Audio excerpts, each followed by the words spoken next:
오늘도 시청해 주셔서 감사합니다. 오늘은 함께 탈무드의 지혜를 참고하여 만난 사람을 판단하는 방법에 대해 알아보려 합니다. 이러한 지혜가 여러분에게 도움이 되길 기대해 봅니다. 첫 번째로 강조하고 싶은 것은 자신을 과시하고 떠벌리며 자랑하는 습관은 피하는 것이 좋습니다. 가끔 알고 있는 지식을 가지고 너무 떠들면서 떠벌리는 사람들이 있습니다. 하지만 빈 깡통은 흔들어도 소리가 나지 않고 속이 가득 차도 소리가 나지 않습니다. 소리가 나는 깡통은 속에 약간의 내용물이 있을 때뿐입니다. 사람도 아무것도 모르는 사람이나 많이 아는 사람은 주로 말이 없지만 어떤 것을 조금 알고 있는 사람은 항상 시끄럽게 자기 의견을 내놓곤 합니다. 정원을 관찰하면 집 주인이 정원사를 고용하고 있는지 알 수 있습니다. 인간도 모두 한 평생을 살아가며 자신의 정원을 가꾸는 것과 같습니다. 이 정원에는 각종 나무들이 우거지고 계절에 따라 꽃들이 피어나는 꽃밭이 있을 것입니다. 그리고 연못이나 냇물을 만들기도 하며 항상 나무나 잔디 등을 관리해야 합니다. 입으로 자기의 공적을 떠벌리고 능력있고 훌륭한 사람으로 보이게 하는 것은 비교적 쉽지만 진정한 가치는 실제로 쌓아 올린 성취를 통해 입증됩니다. 정원도 실제로 쌓아놓은 성취물이며 새롭게 만들어진 정원이 얼마나 신뢰할 만한 정원사인지를 한번 보면 알 수 있습니다. 또한 자기 자신에 대한 겸손함을 유지하는 것이 중요합니다. 물은 본래 높은 산 정상에 머물지 않고 서서히 계곡을 따라 흘러갑니다. 마찬가지로 진정한 미덕은 다른 사람보다 높아지려는 사람에게는 머무르지 않으며 겸손하고 낮아지려는 사람에게만 머무릅니다. 끝으로 자화자찬은 삼가야 합니다. 자기 칭찬을 좋아하는 사람들도 있겠지만 자기를 칭찬하는 것보다는 자기 자신에게 배우는 것이 중요합니다.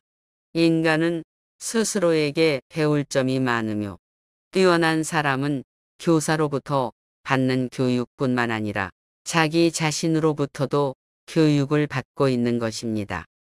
두 번째로 강조하고 싶은 것은 고집만 부리는 사람을 피하는 것이 현명합니다. 세상에는 강한 주관을 가진 사람과 고집이 센 사람이 있습니다. 그 사람의 버릇을 살펴보면 자기 주관과 고집을 어떻게 구분할 수 있는지 알 수 있습니다. 고집이란 개념은 자기 말을 강요하려는 성향이 강하고 힘이 센 사람에게서 나타납니다. 이런 사람들은 자기 주장만을 하며 그들을 친구로 여겨도 실은 상대를 이용하고 있는 경우도 있습니다. 상대방의 감정을 소모의 도구로 삼는 경향이 있습니다. 사람은 말하기보다 듣기를 두 배로 하는 것이 중요하다는 사실을 기억해야 합니다. 남의 얘기를 듣지 않고 자기 말만 옳다고 주장하는 고집 센 사람에게는 논쟁에 참여하는 것보다는 피하는 것이 현명합니다. 이런 사람은 그저 피하는 것이 더 이로울 수 있습니다. 자기 자신에게 웃을 수 있는 사람은 다른 사람의 웃음을 신경 쓰지 않는다는 진리를 가지고 있습니다. 자기를 객관적으로 평가할 수 있는 냉정한 시각을 갖춘 것이죠. 즉, 자신이 어떻게 우스꽝스럽다는 것을 스스로 알고 있어서 웃음을 즐길 수 있습니다. 그러나 자기 중심적인 사람은 자기 자신을 객관적으로 바라보지 못합니다. 남을 웃게 만들 수 있어도 남이 자기를 웃게 만들면 화를 내는 경향이 있습니다. 이런 사람은 자기의 우스꽝스러운 면을 알지 못하며 그것을 인지하고 개선할 수 있는 능력이 부족합니다. 따라서 자기 자신을 냉정하게 평가할 수 있는 눈을 가지고 있는 것이 중요합니다. 다른 사람의 웃음을 받아들일 수 있고 우스꽝스러운 부분을 인지하고 발전시킬 수 있는 유연성이 필요합니다. 세 번째로 강조하고 싶은 것은 남의 비밀을 경솔하게 평소대로 퍼뜨리지 말아야 합니다. 입이 열려 있는 사람은 마치 문이 닫히지 않은 집과 같습니다. 새 장을 빠져나온 새는 잡을 수 있지만 입에서 나간 말은 다시 잡을 수 없습니다. 특히 비밀은 신중히 다뤄져야 합니다. 현자라 할지라도 비밀을 지키는 것은 어려운 일이며 비밀은 어떤 때든 나갈 가능성이 있습니다.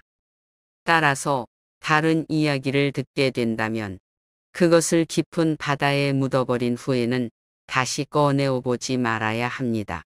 말을 삼가는 것이 중요하며 비난은 살인보다 더 큰 위험성이 있습니다.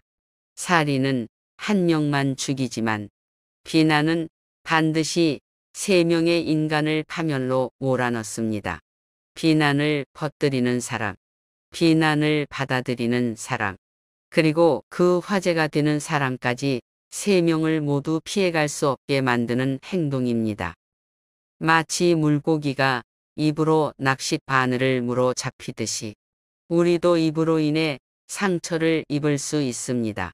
또한 스스로의 비밀을 타인에게 얘기하지 않도록 주의해야 합니다. 비밀을 지키지 못하는 것이 가장 큰 고통 중 하나라고 하니 남에게 자신의 비밀을 얘기하면 그로 인해 상대방이 고통을 받게 되므로 삼가야 합니다. 비밀이 누출되더라도 그건 얘기한 자신의 잘못이라는 사실을 명심해야 합니다. 네 번째로 강조하고 싶은 것은 다른 사람들과 자주 다투는 습관이 있는 사람을 멀리 하는 것이 좋습니다. 주변을 둘러보면 다툼에서 벗어나지 못하는 사람들이 종종 있습니다. 다투는 행동은 어리석은 선택이며 현명한 사람은 싸움을 피하는 데에 더 중점을 둡니다. 인생을 살아가는 데 있어 가장 큰 재산은 친구입니다.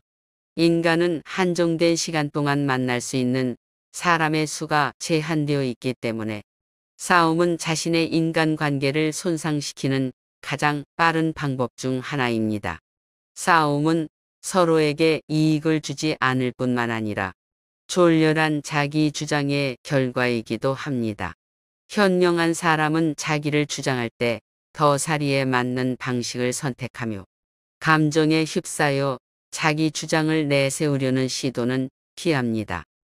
지혜롭게 상대방을 설득하려는 자는 감정을 과시하지 않습니다. 감정을 표현하면 상대방도 감정으로 응하게 되기 때문입니다. 현명한 사람은 상대방의 감정에 휩싸이지 않고 감정을 조절합니다. 그러나 자주 다투는 사람은 자기 감정을 통제하지 못하고 끊임없이 논쟁에 빠지는 경향이 있습니다. 이들은 자신의 잘못을 인정하지 않는 편이며 만약 내가 이와 유사하다면 스스로를 돌아보고 나에게 무슨 문제가 있는지 고찰해야 합니다. 비록 나에게 잘못이 없다고 하더라도 자기를 발전시키기 위해 노력해 보는 것이 좋습니다. 싸움은 양쪽의 참여로 이루어지기 때문에 단 한쪽의 잘못으로 시작되지 않는다는 점을 고려해야 합니다. 다섯 번째로 강조하고 싶은 것은 타인에 대한 존중이 없는 사람을 피하는 것이 좋습니다. 다른 사람을 존중하지 않고 자기 자신만을 중시하는 태도는 오히려 문제를 유발할 수 있습니다. 다른 사람을 존중함으로써 상대방을 그 자신으로서 인정해 주어야 마음이 서로 열릴 수 있습니다. 심지어 아주 어린 아이도 다른 사람이 자기를 존중하는지 아닌지를 직감할 수 있습니다. 세상에는 남을 존중하지 않는 사람들이 많이 있습니다. 남을 존중하는 가장 쉬운 방법 중 하나는 상대방에게 진심으로 감정을 표현하는 것입니다. 감정을 표현하지 못하는 사람은 가까이 두지 않는 것이 좋습니다. 만약 나 자신이 그렇다면 그 습관을 고쳐야 합니다. 고마울 때는 고맙다고 말하고 미안할 때는 미안하다고 표현하는 것이 올바른 인간관계의 기초입니다. 감사를 표현하는 것은 감사 인사를 하는 것만큼 중요합니다. 남이 내 마음을 읽어내지 못하기 때문에 마음으로 감사한다고 생각하는 것만으로는 충분하지 않습니다. 남에게 감사의 인사를 표현하지 않는 사람은 멀리하고 나 역시 남들에게 감사의 인사를 표현해야 합니다. 남의 기쁨을 공유하고 슬픔을 위로하는 것이 존중의 표현입니다. 남의 고통을 즐기는 사람은 존중이 없는 자로 여겨져야 합니다. 또한 다른 사람의 선한 행동을 기뻐하는 것은 그 행동 자체보다 더 나쁘고 교활한 행동입니다. 다른 사람의 고통과 불행을 즐기는 것은 결코 옳지 않습니다. 만약 이런 태도를 가진 친구가 있다면 내가 어려움에 처했을 때 그들이 속으로 웃고 있지 않을지 생각해 보아야 합니다. 탈무드는 계속해서 인간관계에 대해 논하고 있습니다. 이는 우리의 삶에서 매우 중요한 부분으로 여겨집니다. 탈무드에서는 친구에 대해 세 가지 유형이 있다고 언급됩니다. 첫 번째는 음식처럼 매일 빠져 있으면 안 되는 친구. 두 번째는 약처럼 가끔 필요한 친구. 그리고 세 번째는 병처럼 반드시 피해야 하는 친구입니다. 이러한 관점은 매우 공감되는 말이라고 생각됩니다. 탈무드의 이러한 지혜가 우리 각자의 인간관계에 도움이 되기를 기대합니다. 감사합니다.